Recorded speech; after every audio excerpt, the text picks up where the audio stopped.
ئیتر لەمە دووە کە دەنگدا پەنجە ناکەی بە مرەکەبەکەی بەردەستا و دەست بەرز ناکەیتەوە بڵێ دەنگم داوە بە شێوازێکی تر لەلایەن کۆمیسیۆنەوە ئەوە حەلکراوە لایەکی تریشەوە بەرهەمی جوتیاران کوولەکە لە پێنجێن بە تایبەت زۆر گران بووە بۆ ئەوان باشە و ڕەنگە بۆ خەڵکیش لەم بێموچەیە خراپ بێت ئەمان و چەناوەڵێکی دیکەم بۆ هێناوە سڵاوتان لێبێت پەنجەکردن بە مرەکەبەکەی ڕۆژی هەڵبژاردن کۆتایی هات ئیترەوە نەما لە ڕۆژی هەڵبژاردن بچی پەنجە بکەی بە مرەکەبە ڕەنگشینەکەی دەنگدان و بڵێەوە تا دەنگم داوە و بڵاوی بکەیتەوە بۆ خەڵکی بنێری بە بڕیارێک ئەنجومەنی کۆمیسیارانی هەڵبژاردنەکانی عێراق بەکارهێنانی مرەکەبی پەنجەی شایەتومانی وەک بەشێک لە پرۆسەی دەنگدان لابرد با گوێرەی سۆراغی 1964 ڕێکارەکانی دەنگدان وەک خۆی دەمێننەوە لە داواکردنی بەڵگەنامەی کەسی کارتی دەنگدان و کارتی نیشتیمانی و پەنجەی ئەلکترۆنی دەنگدان لە دەنگدەر وەردەگیرێ بەڵام مۆرکردنی پەنجە لابراوە ڕۆژی 11 ئەم ساڵ دانراوە هەڵبژاردن بۆ خولی شەشەمی پەرلەمانی عێراق بکرێ و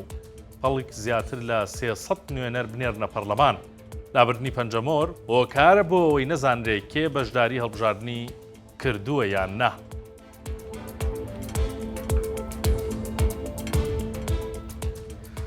جوتیاران هەرچی هێنایان و بردیان وەزارەتی بازرگانی توانی بڕی 390,000 تۆن گەنمیان لێوەربگرێ. نەوزار شێخ کامیل بەڕێوەبەری گشتی بازرگانی هەرێم قسەی بۆ 964 کرد. ئەم ساڵ بڕیار بوو 400,000 تۆن گەنم لە جوتیاران وەربگرن. بەڵام بەهۆی ئەوەی هەندێک لەو گەنمانە پیس بووە یان ڕەسیدی نەماوە توانیویانە بڕی 390,000 تۆن گەنم وەربگرن کە 145,000 تۆن لە سلێمانی 13,000 تۆن لە هەڵەبجە 117,000 تۆن لە دووەک و 122,000 تۆن گەنم لە هەولێر وەرگیراون. ئێستا دەرفەتەکە بۆ جوتیارانەیە کە گەنمیان ماوە دەتوانن ئاراستەی هەردوو کۆمپانیای خۆشنا و قەیوانی بکەن لە هەولێر و سلێمانی. لە هەرێمی کوردستان ساڵی ڕابردوو 700,000 تۆن گەنم وەرگیرا بەڵام ئەم ساڵ وشکە ساڵی و بێبارانی ڕێگر بوو لەوەی ئەمان بڕ بەرهەم بێت.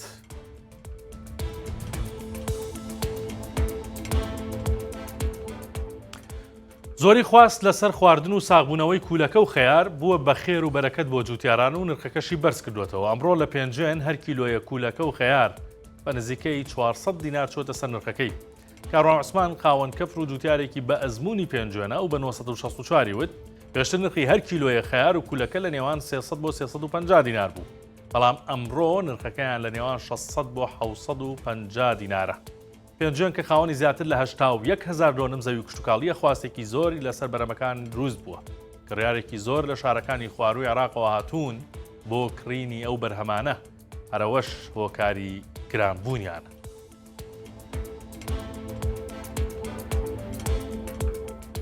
زیاتر لە 2 ساڵە گەنجێکی دانیشتووی گوندی مەنسوور لە سنووری نێوان داقوق و دووسخورمات و بێسەر و شوێنە. چەند ڕۆژێک پێش ئێستا جلوبەرگەکانی لە نزیک چەمێکی وشک بوو دۆزراوەتەوە بەڵام چارەنووسی خۆی هێشتا نادیارە.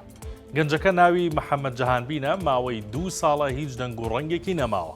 باوکشی تەنیا داواکاری ئەوەیە کوڕەکەی بۆ بدۆزنەوە ئەگەر مردوش بێت.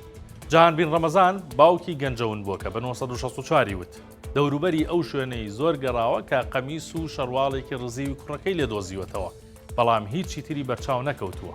ئەوتی هێزە ئەمنیەکانی سنوورەکان لێ ئاگادار کردوێتەوە بەڵام تا ئێستا نەگەیشتون بە هیچ سەرەداوێک و داواکارە ئەگەر بە مردوویش بێت تەرمی کوڕەکەی بۆ بدۆزنەوە.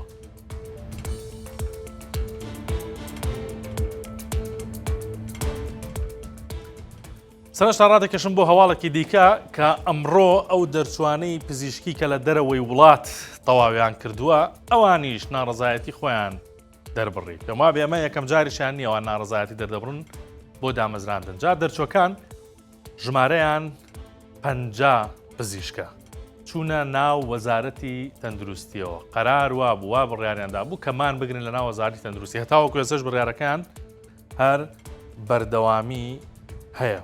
یەکێک لەو پزیشکانە کە لە دەرەوەی وڵات تەواوی کرد بە 964 وت ئێمە لە ناو ئەو 700 پزیشکەی کە بڕیار بە حکوومەتی هەرێمی کوردستان دایان بمەزرێنێت ناوی ئەم 50 کەسە کە ئێمە لە دەرەوەی وڵات تەواومان کردووە دەریان هێناوە. ئێمەش داواکاریمانەوەیە ناوەکانمان بخەنەوە ناو و ناوانە و دامان بمەزرێنن ئەگینا مان دەگرین و تاوەکو مافەکان و حەقی خۆمان وەرنەگرینەوە ئەوێ چۆڵ ناکەین. بەڵام لە پڕێکە بووە گرژی و ئالۆزی دروست بوو یەک دوانێکیان لێدانیان خواردبووە و پزیشکانە کە داوای دامەزراندیان کرد و عەزیە درابوون.